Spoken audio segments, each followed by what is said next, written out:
you go a little deep, you will understand one more important thing. Every moment you have thought and energy, 0 and 1. The whole binary system is based on this only. The whole binary system of 0 and 1.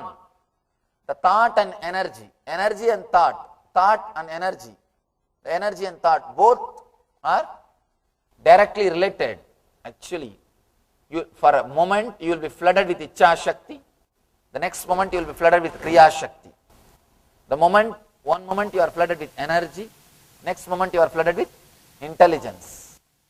Constantly, these two are playing the game. This is the game of Shiva and Shakti. This is the whole cosmos, matter and energy. Constantly in your inner space, Shiva and Shakti are dancing. The matter and energy are dancing. If you can be aware of the gap, you will experience the eternal consciousness, the Shiva consciousness. Ichha and Kriya both are dancing in your inner space. If you can be aware of the gap, you will achieve the Jnana Shakti. The Ichha Shakti and Kriya Shakti, both of them are just dancing. The energy is enjoying itself. Energy is expressing itself in your inner space. If you can be little aware, if you can feel comfortable with the gap, suddenly you will see that Jnana Shakti is awakened in you. You need to understand two things from this technique. First thing, at least spend 21 minutes when you want to practice this technique. At least spend 21 minutes with yourself and be witness of both the gaps.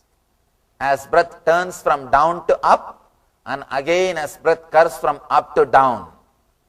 Through both these turns, realize you are in neutral space. Through both these turns, realize the gap. Be aware of your inner consciousness. Through both this gap, just be witness of these two gaps and experience Shiva consciousness. This is the first thing. Next thing, people ask me, Swamiji, whole day how can we do this breath watch? How can we practice this whole day? We won't be able to do whole day. If we are whole day sitting and watching the breath, who will give food? And really, especially in this country, the paying bills. Actually, in the immigration, I always go through this problem. In the immigration, they asked me, what for you are coming to this country? I said, to take meditation classes. And what you are doing? I said, I am running a non-profit organization. Who pays for your bills? I was shocked with that question. Who pays for my bills? Because we never think about all these things in India. And I said, I have a trust that takes care of me. And then immediately they said, oh, that's a nice life. Somebody else is paying for your food and stay. And somebody else is taking care of you. Actually, when I heard that conversation, first time I understood that is true. We never think about all these things in India. Paying bill and all these things doesn't have a big role in our consciousness. You meditate if you like, you don't if you don't like, that's all. But there's we don't think too much about who will pay bill, what is happening with the life. In that case, then I started recalling. In India, there are so many people who neither work nor earn, but they are all alive. And I also wanted to do little research. Who pays for their bills? And nobody pays because nobody gets any bill in India. Something comes and something says, and they eat something and they leave something. And really, when they asked me about this only, first time I started thinking, yes, and it's yes, you are supposed to work to live your life. And in India, we don't understand the concept. You can be alive without even thinking of going for a job. I know at least thousands of people, if not lakhs also. Not only they don't go for a job, don't even think of going for a job. Who neither think of job, nor think of making money, but they are all alive. And one more thing, I had real shock. When I came to this country first time, they told me, Swamiji, you have to do meditation workshop only in weekends. I said, weekend, why? They said, only then people will be free.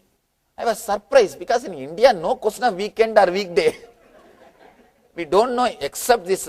Now the cities which are getting westernized like Bangalore or Bombay, where the IT is becoming popular, except those one or two cities, we don't know the concept of weekend. We don't have the concept of weekend. In India, 3 months means at least hardly I will be free only for 3-4 days. In America, it's a big vacation for me because the whole day nothing to do. In weekdays, nothing to do, only evening lecture. Practically I am free. That's why I feel that whenever I come to America, it's a big vacation. In India, no question of this weekday or weekend. The lifestyle itself is totally different. Suddenly I realized, yes, you are supposed to work to live. And you see, it is not that I never went for a job because I lived this spiritual life, that is different. Even in the area in which I lived, the culture in which I was born and brought up, nobody goes for job and all those. I have never seen, even around, in and around my village, regularly come morning going for a job and evening, that idea itself never existed. That idea itself never existed. That's why people, our devotees who are from America, when they come to India and stay in our ashram, they don't want to come back. Because there is nothing to be done. And you are really liberated. Practically you experience the liberation. And nothing much to be done. See, even if you are here, even if you are sick, you can't do anything. You have to work for yourself. You have to support yourself. You have to pay for your bills. In India, even if you are healthy, you don't have to work. Forget about the question if you are sick, even little bit of. If you feel like you are having headache, that's enough. You don't have to go to office or anywhere for 10 days. And the lifestyle is totally different. Anyhow, here, let you understand, again and again and again, you are flooded with energy. You are flooded with energy. When you start experiencing this inner space, the neutral zone, the source of inspiration will not be the matter for you, it will be spirit. Please understand, as long as the source of inspiration is your identity, you are driven by your identity, you will try to strengthen your identity, which is not there. Which is not there. See, your identity as a rich man will be alive if you are among the poor people. If you go and be with the rich people, what will happen to your identity? It will be lost.